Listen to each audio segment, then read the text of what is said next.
ఒక ఇద్దరు రాజులు పోరాటం చేసేటప్పుడు ఎవరో ఒకరు గెలుస్తారు, గెలిచిన వారు ఓడిన వారికి మరణశిక్ష విధించాలని చెప్పారంట. ఇద్దరు రాజులు పోరాటం చేసిన తర్వాత ఒక రాజు ఓడిపోయిన తర్వాత గెలిచిన రాజు ప్రజలే చెప్పారు కాబట్టి మరణశిక్ష వేయమని చెప్పాడంట. మరణశిక్ష వేసే సమయంలో ఆ తాడు తెగిపోయింది.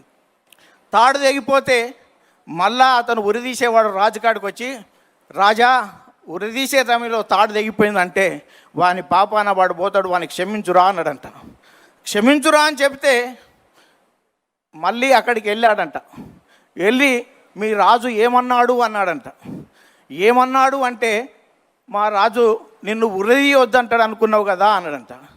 అవును, మీ రాజు నైజం అది కదా, అతను ఉరిదీయనీయడు అంటే, ఓ పిచ్చోడా, మా రాజు అక్కడ లేడు, మా యువరాజు ఉన్నాడు, ఇలా సచ్చే వరకు ఉరిదీయమని చెప్పిండు అని చెప్పిండంట. అందుకనే రాష్ట్ర రాజకీయాల నుంచి ఇప్పటి నుంచి మాట్లాడేటువంటి నాయకులు భవిష్యత్తులో తెలుగుదేశ పరిణామాలు ఏ రకంగా ఉంటాయో గుర్తుపెట్టుకోవాలని మీ అందరికీ గుర్తు చేస్తూ ముగిస్తున్నాను. ధన్యవాదాలు.